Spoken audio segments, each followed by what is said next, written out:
صدیوں پہلے ایک دور تھا جب انسانیت نے حق سے منہ موڑ لیا تھا۔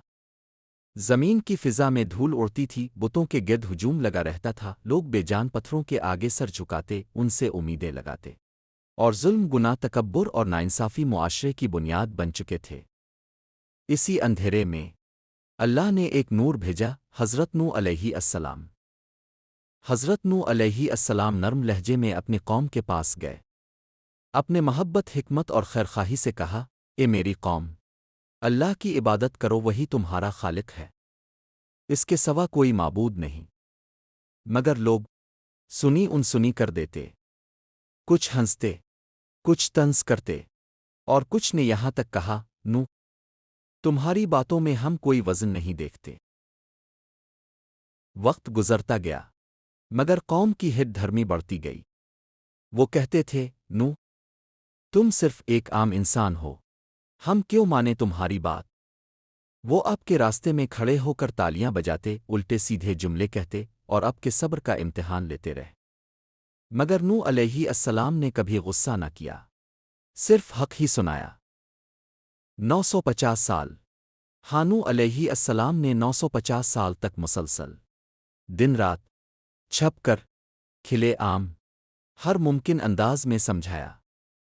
کبھی گھروں کے دروازے کھٹکھٹائے، کبھی میٹھے لہجے میں پکارا، کبھی گلیوں میں، کبھی میدانوں میں، مگر انکار اور صرف انکار۔ حق سن کر بھی ان کے دل پتھر بنے رہے۔ پھر ایک دن اللہ نے نوح علیہ السلام کو وہ عظیم حکم دیا جس نے تاریخ بدل دی۔ اے نوح، اب تمہاری قوم میں سے ایمان لانے والے نہیں بڑھیں گے۔ اب ایک عظیم فیصلے کے لیے تیار ہو جاؤ، کشتی بناؤ۔ نوح علیہ السلام نے بلا تاخیر کام شروع کر دیا۔ اپنے ہاتھوں سے درخت کاٹے، لکڑیاں کھونٹے گاڑے، اور ایک ایسی کشتی بنانی شروع کی جسے دنیا نے کبھی نہ دیکھا تھا۔ کشتی کو دیکھ کر قوم بے تحاشا ہنسنے لگی۔ وہ چیختے، نوح، خشک زمین پر کشتی؟ کیا واقعی تمہاری عقل ٹھیک ہے؟ نوح علیہ السلام جواب دیتے، آج تم ہمارا مذاق اڑاتے ہو، کل ہم تمہارا مذاق اڑائیں گے جب عذاب آئے گا۔ پھر آسمان کی رنگت بدلنے لگی، بادل گرجنے لگے، ہوا کا شور بڑھ گیا، زمین کی تہ سے پانی کی آوازیں آنے لگیں۔ یہ وہ لمحہ تھا جب اللہ کا فیصلہ ظاہر ہونے والا تھا کہ حکم سے زمین کے ہر کونے سے جانور جوڑوں کی صورت میں چل پڑے۔ کوئی گرایا نہیں، کوئی بھاگا نہیں، سب سکون سے کشتی کی طرف بڑھتے گئے۔ یہ منظر اللہ کی قدرت کی سب سے بڑی نشانی تھا۔ پھر وہ لمحہ آیا جس نے پوری زمین کو ہلا دیا۔